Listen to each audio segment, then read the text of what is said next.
the Pentagon issued a warning to China 3 days ago, before President Xi's peace proposals, when they didn't know what was in the peace proposals. There will be consequences for China should it decide to deepen its relations with Russia. Think of the arrogance, first of all, of that. We'll come to the stupidity. But think of the arrogance of one superpower threatening a second superpower with consequences were it to decide to have more friendly relations with a third party.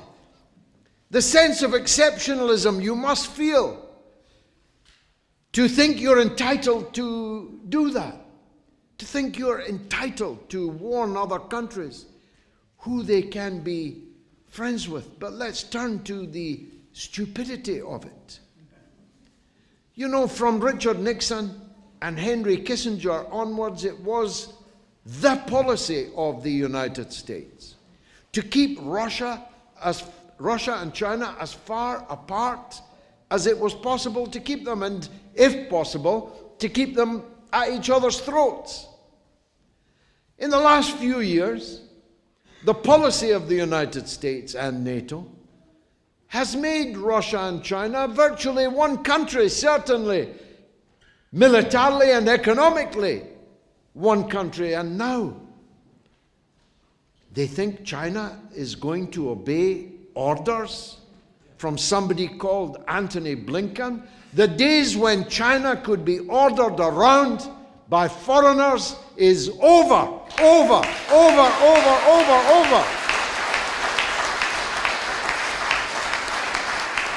Ditto South Africa.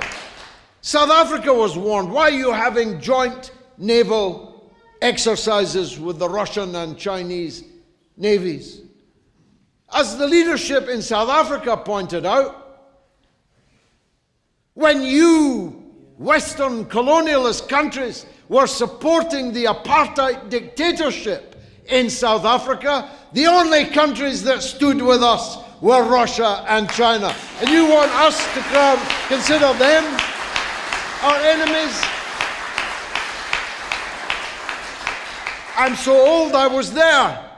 Every dinner that the African National Congress fighters ate in the bush came from Russia.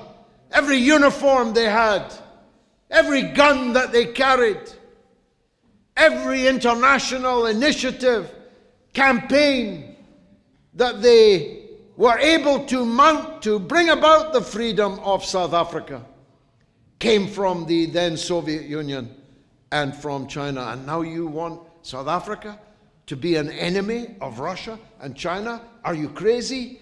And South Africa has said no. India has said no. Iran has said no. Latin America, from north to south, has said no.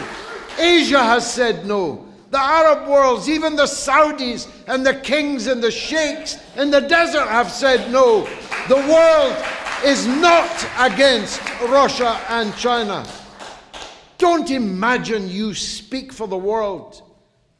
The West, if you include it in it, countries that are very definitely not in the West. The last time I looked at the globe, Australia is not in the West.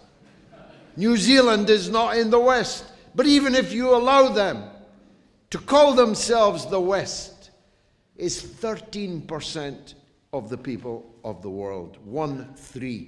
13% of the world's population lives in what could loosely be described as the West. And we are here to say, even in the West, there are millions and millions and millions of us who reject your domination and your wars and your clubs